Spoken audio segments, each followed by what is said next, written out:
Hello, and welcome to the Campus Technology Insider Podcast. I'm Rhea Kelly, Executive Editor for Campus Technology, and your host.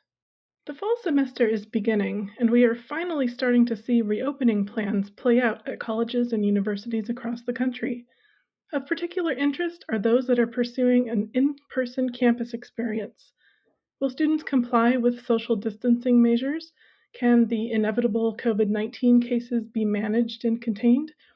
Unfortunately, some institutions are already finding out that in their case, the answer is no.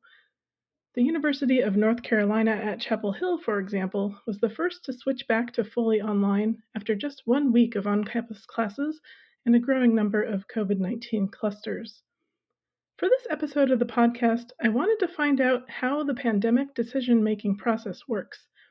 I spoke with Dr. Eric Monday, who is Executive Vice President for Finance and Administration at the University of Kentucky, and also the chair of UK's Pandemic Response Team. He has extensive experience in crisis management, going back to when he assisted with Louisiana State University's response to Hurricane Katrina. At the time of this recording, UK had about a week of in-person classes under its belt. As of August 22nd, it had tested more than 22,000 students with a positivity rate of just 1.1%, and the university recently embarked on phase 2 of its testing and retesting plan, focusing in on specific campus populations at higher risk of exposure to the virus. So no sign of flipping to online yet. I asked Eric about how UK's pandemic response team is structured, what types of data they monitor, what kinds of challenges they have been working through, and how they are approaching contingency planning. Here's our chat.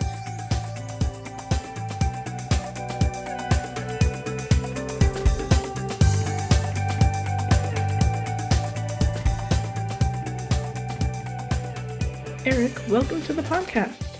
First off, I just want to thank you so much for coming on, especially during this busy time. I know you're just a week into the start of your fall semester. So to provide some context, I was wondering if you could give me a brief overview of the University of Kentucky's reopening plan and what your fall semester is looking like. Well, glad to be with you. This is Eric. I'm excited that we have 93 days more on our journey to November 25th. So when you think about our reopening plan at the University of Kentucky, it was focused on a couple very high and key principles. One is making it easy to be safe for our students, our faculty, and staff, and by our words and actions to show that UK cares. So, a multi step, big table, over 500 faculty, staff, and students involved in a multi month process that dated back to March of earlier this year, of how we focused on looking at how can we achieve those principles. And so a big table, a lot of people involved. We activated the Emergency Operations Center. We stood up 19 different work streams focused on looking at a wide range of options, including opening in a residential near to a reinvented normal experience, all the way to fully online, and the two other strategies in between. So we followed the process, followed the data.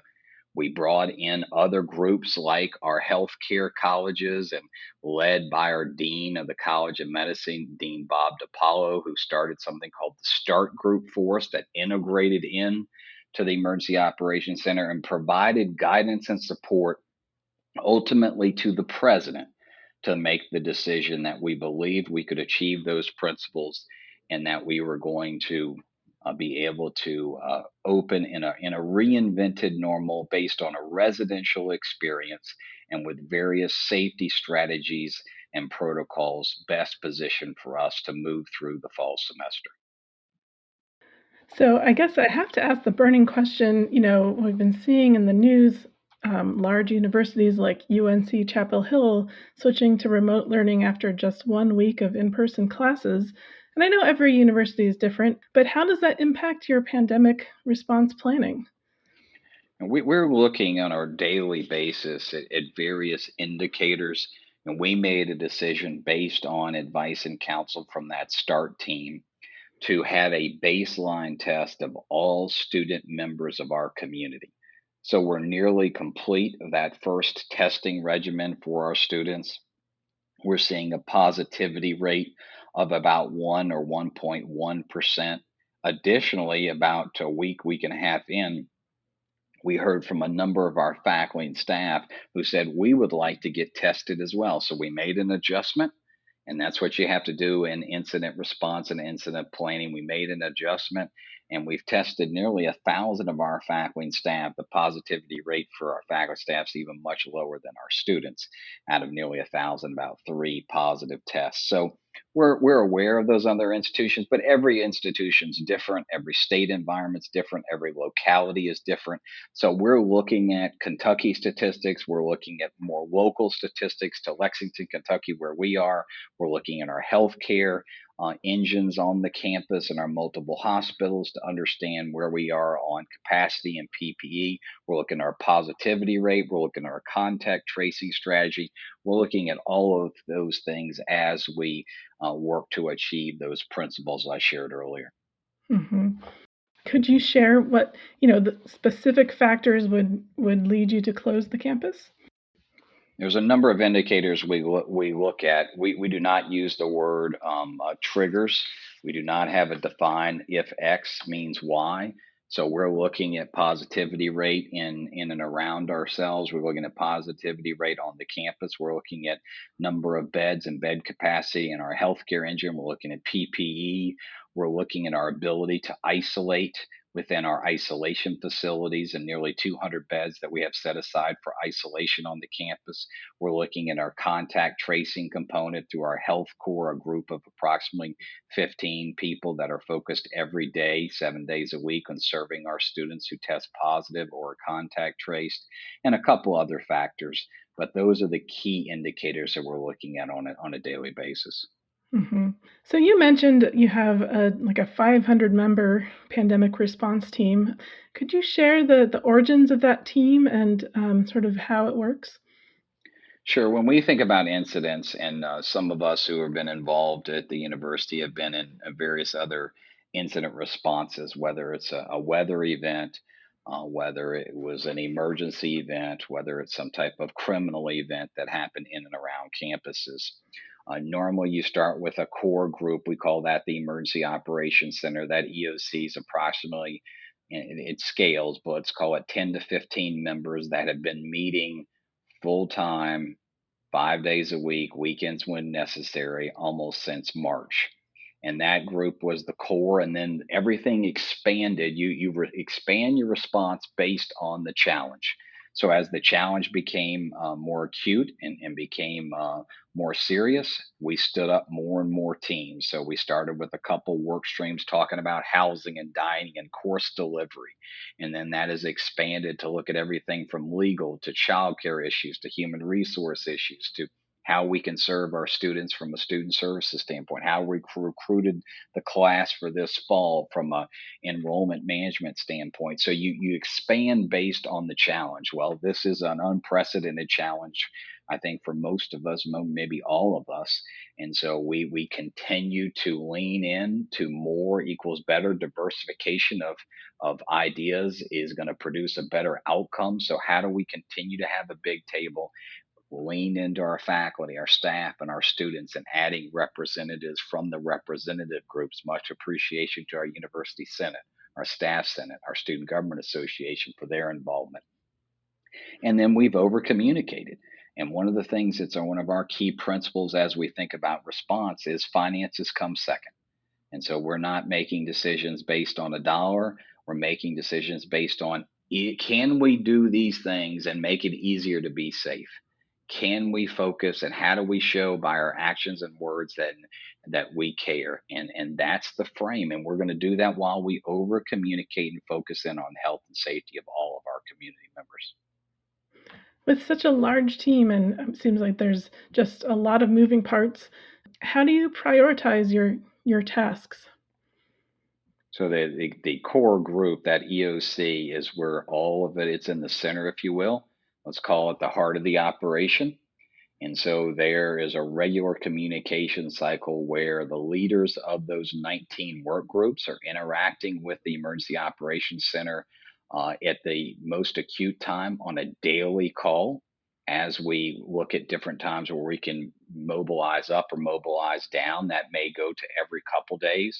And so and then we are documenting, we are producing daily reports, and at the same time, we're having regular check ins with a communications group, and that is met for 50 times. We just met the 50th time the other day, as well as what we call the President's Leadership Team, which is a group of about 7 people that directly report to the President.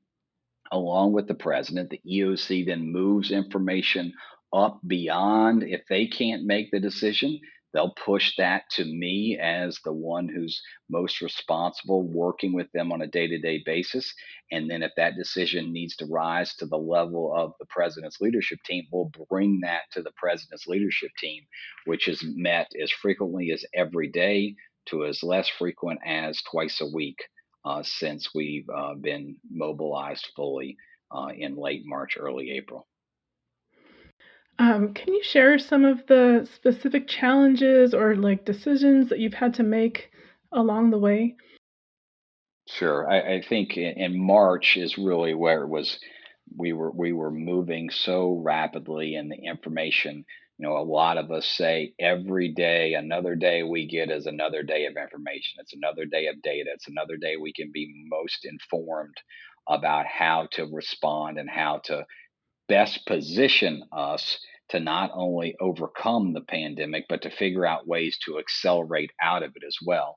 And so I think those early decisions about how quickly we moved in the course of less than 24 hours to think it was going to be X and it turned out to be Y, that we moved online to our online learning. We made a decision that we had to, quote unquote, stand down the housing and dining other components of the campus. How our faculty and how we supported them in moving to an online course delivery. That was the March, April. As we moved to April and May and June, it was a complete focus, all hands on deck of building a good process and making sure the key information was moving up and down that comm tree, that communication tree, to the point that you made earlier. How do we ensure it's flowing correctly? How do we ensure we did another unique process? Sometimes in these responses, you can get an element of groupthink. We tried to break out of that mold and we set up 3 scenario planning teams of folks that had not been involved in any of the EOC actions at that point, led each one of them by a tenured faculty member of the university who brought together about 6 to 7, maybe as many as 10 people that looked at scenarios of how we would reinvent operations or be fully online. So, stress testing the system, bringing that information up. Specifically, some of the toughest decisions were related to where we were in March and April when we had very, very little intelligence and scenario information. And then as we move through the process, a lot of the decisions you build not necessarily to consensus, but you build to a comfort level with the plan that makes the most sense for the university. In some ways, it's to your earlier question. What works at UK may not work at X or Y or Z university, but it's based on our circumstance, based on our intel, it's based on our expertise, it's based on, candidly, a president who has a public health background has been something to lean into that's really helped us through this environment. And lastly, a huge assistance to us has been our healthcare campuses, or campus rather, and our colleges in the health area and our hospitals. Yeah. Are there any other sort of maybe unexpected advantages or factors that have made your decision making and planning easier? Well, we have been very focused on, I think, a number of organizations and incidents start looking to the bottom line or looking to a dollar. So starting early with that principle that money is going to come second, that funding is going to come second. It's led also to stand up very detailed and aggressive plans on testing. It's led us to stand up the UK Health Corps, where we have a tendency, we have a strong feeling that we want to build it. We want to stand it up ourselves. We don't want to depend or wait on someone else. In incidents, you have to go on your own in some ways. You have to work within the larger system. But if we're waiting on others, generally that's going to be a challenge. You have to be in a position to where you can aggressively move and what you think is best for your environment. We stood up a field hospital for when we saw projections that said we were going to go over the capacity we had in our hospitals. So we stood it up. And then the plans changed, the models changed, and we stood it down after a month. And so we're willing to take those calculated and appropriate risk, and at the same time, if the data doesn't hold or changes, we have to be willing to adjust or pivot based on that information as well. Hmm. So earlier you mentioned one of your guiding principles is, making it easier to be safe, or making it as easy as possible to be safe. And I was wondering if you could give some details about what that means and what are some examples of how that plays out. Sure. Moving 10,000 pieces of furniture out of our classrooms by our facilities team before the students return. Over communicating an expectation of protect and respect and to do your part and set an expectation not of consequence, but an expectation of let's work together to improve and take care of one another and to be in the best position to get to November 25th as a community. The decision on standing up our contact tracing and testing and health core operation. That's a significant decision for the institution. That was going to be a logistical challenge and one that we believe put us in the best position to understand as people are coming back and our students from 120 counties and 50 states and about 100 countries. How do we level set and provide some assurance of where we are on the positivity rate? Those are a couple examples that come to mind. And I imagine just communicating these things to students as well as faculty and staff. How do those communications go out? I mean, is there signage? Are there emails? And what works the best? Our university relations team has done an excellent job of being multimodal. And we have used video more in the last 5 or 6 months than I would argue we've used over the last few years. And so when we think about that communication strategy, it is a recording. We record with the president almost every single Wednesday. And so the president, as the chief executive, as a public health professional, as the president, has been out there and we utilize him a great deal. We also are using our student body president. Courtney Wheeler has been a very effective communicator and partner within this effort, but it's anything and everything. So we're using email, we're utilizing video, we're utilizing text messaging, we're utilizing our social media channels, we're utilizing key influencers and word of mouth. A lot of signage. You'll see there's signage anywhere and everywhere on the campus utilizing the Wildcat mascot in that, clever strategies around campaigns and reinforcing positive behaviors.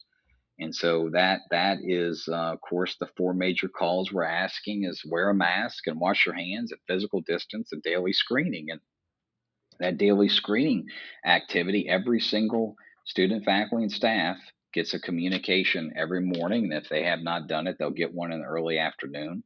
The app will be launched in the coming days, but small things, hammock gardens out there, students taking over the social channels so it's peer to peer, and university wide presentations and discussions among students and parents as well. And what about enforcement? I mean, say in a classroom, is the professor supposed to make sure everyone's wearing their masks, or how does that work? I'll speak from personal experience. I just got finished in my third class of about 80 students that I teach in a traditional environment. And the first two classes, we had some good conversations around expectations related to that, and I've had nothing but 100% safety and compliance with the mask. requirement on the campus. It's been very reinforcing and reassuring to me. So, what we'll do is same thing I said to my team is in the class that I taught or teach rather. I said that this is a requirement of the university. There was a language the university senate encouraged us to put in our syllabi. And I put that in my syllabus and it's in there. And we had a conversation around it. And I said, the first conversation is going to be between the two of us if we have a challenge. The second conversation is I'm going to report that to the dean of students. We changed our code of student conduct to be more COVID focused for this fall, and there are remedies in that code if those have to be taken. Our hope and our goal, and so far, we've had very good success with the mask wearing. We're still working on some social events and some compliance with isolation and quarantine orders. And then we'll use the full power of the Code of Student Conduct to interim suspend students who do not comply, and all the way to have hearings that could lead to additional actions as well. The numbers have been modest as it relates to those, but there have been students that we're engaging in positive conversations around expectations with. Hmm.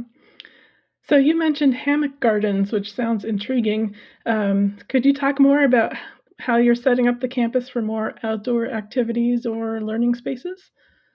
Sure. We have set up 15 areas on the campus. We have about 800 acres in Lexington, Kentucky. Probably about 650 to 700 are available to use. We have a large arboretum on our campus, a beautiful arboretum that's well sized. But within the core component of campus, we've set up 15 areas that are covered with seating that are available for our students to socialize, to have events, to study, to take a Zoom call, if you will, if a student has an online class, as well as a traditional delivery class as he or she moves and traverses the campus.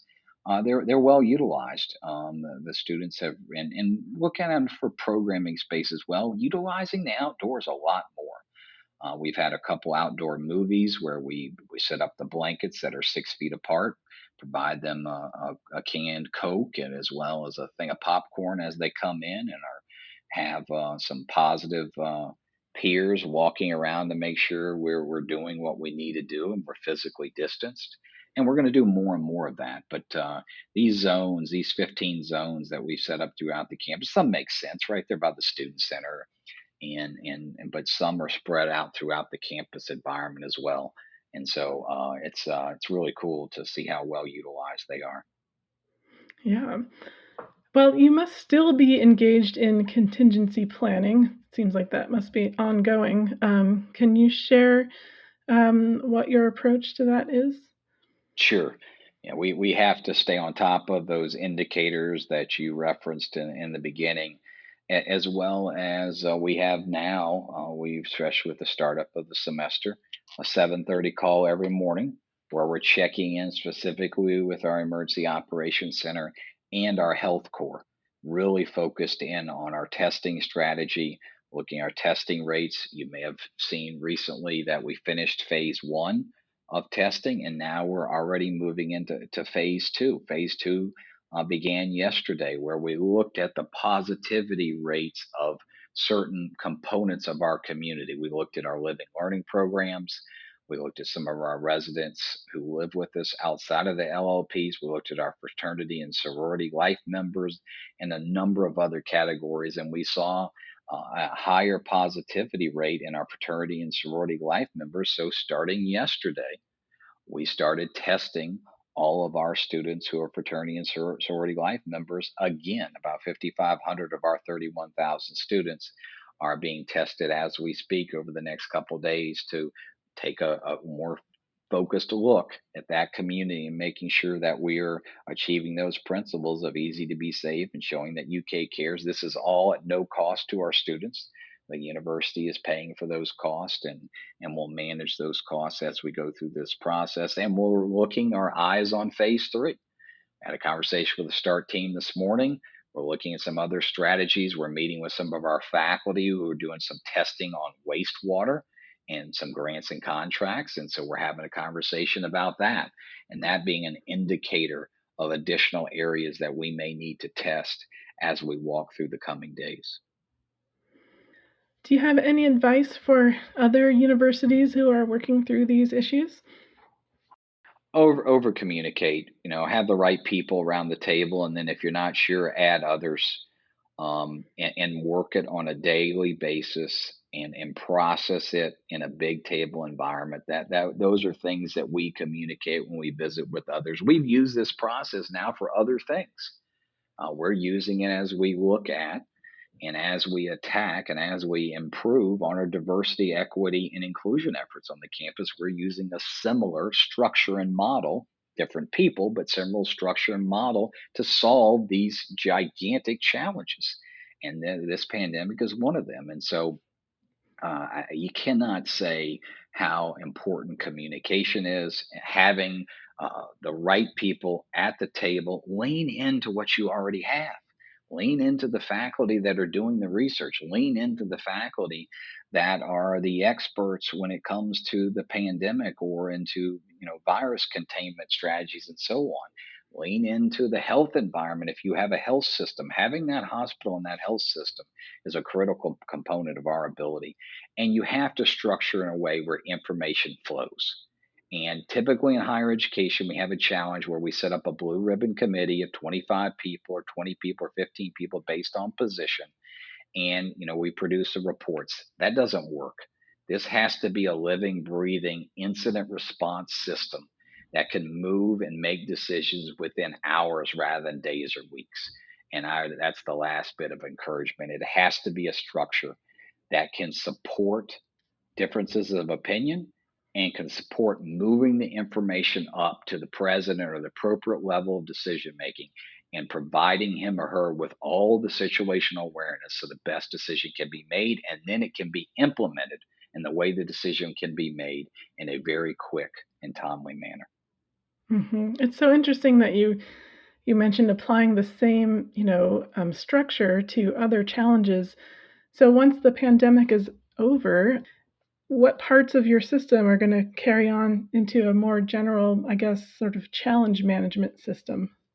Well, definitely on DE&I efforts, we're setting up right now. We have 6 work streams and 17 projects in our phase one of changing the culture at the University of Kentucky, overcoming 400 years of challenge in America related to diversity and equity and inclusion efforts. And so we had over 500 people, to your earlier question on the pandemic. We had over 500 people nominate him or herself or others to serve on one of those teams.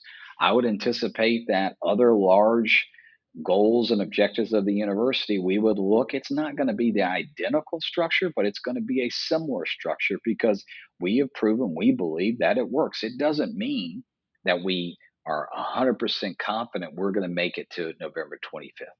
We aren't. We're 100% confident, though, that we have a structure that's going to provide the situational awareness and the intelligence to the decision makers to make the best decision that allows it to be easy to be safe, and it shows that UK cares. And if we have to adjust, if we have to pivot, we have a process in place to support that and to implement it. Well, thanks very much for coming on, and I really hope that you do make it to that November finish line. All right, thanks so much. Glad to be with you.